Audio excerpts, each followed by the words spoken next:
All right, guys, now I want to show you the powerful macro feature in KSHMR Chain.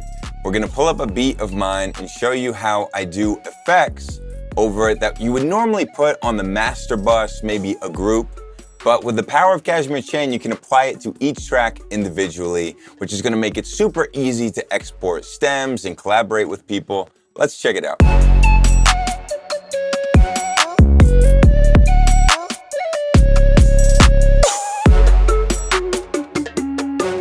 So this part I'm going to call the verse, and this is where I want to filter things down.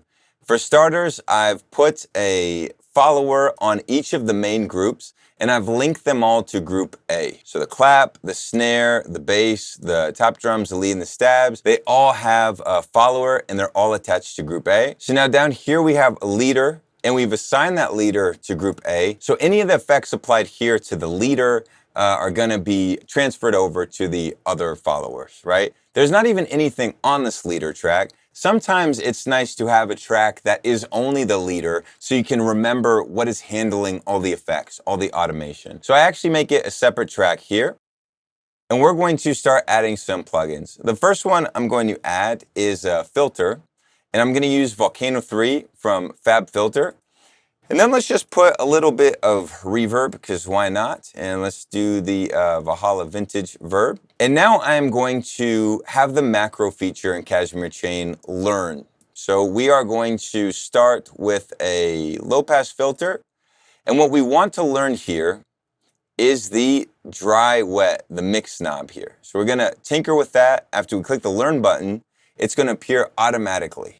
And now we assign that to macro 1, and it's been learned. We're good on that. The next is we want to learn something from the Valhalla Vintage Verb. And what we're going to learn here is the mix knob. It's going to go like that, twist it up and down. Now we apply that to macro 1 as well. Now, close out of here. We pull up our macro knobs. And this M1 here stands for macro 1, is what we're going to be adjusting to make it all filter down over here.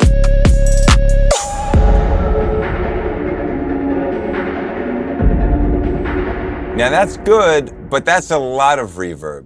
That's why we need to use the max and min value here. We want the max to be 100% for Volcano. We want it to be totally filtered or not filtered. But for the reverb, we only want the max to get up to, let's say, 20. Now let's see how that sounds.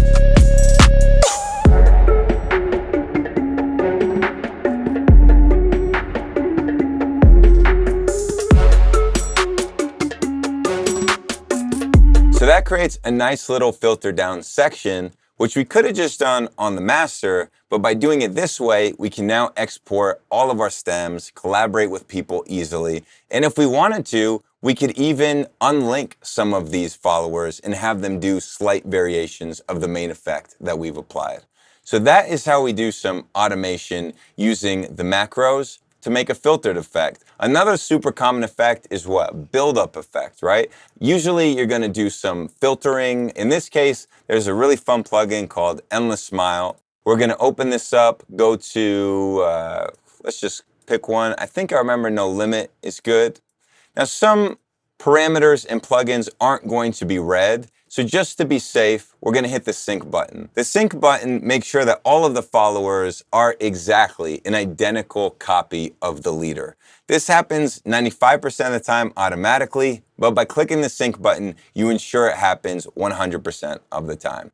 Now we're going to learn the intensity button of Endless Smile, put that on macro 2, and we're going to mess around with macro 2. Ableton sees that we're tinkering around with something, and as we approach the second chorus,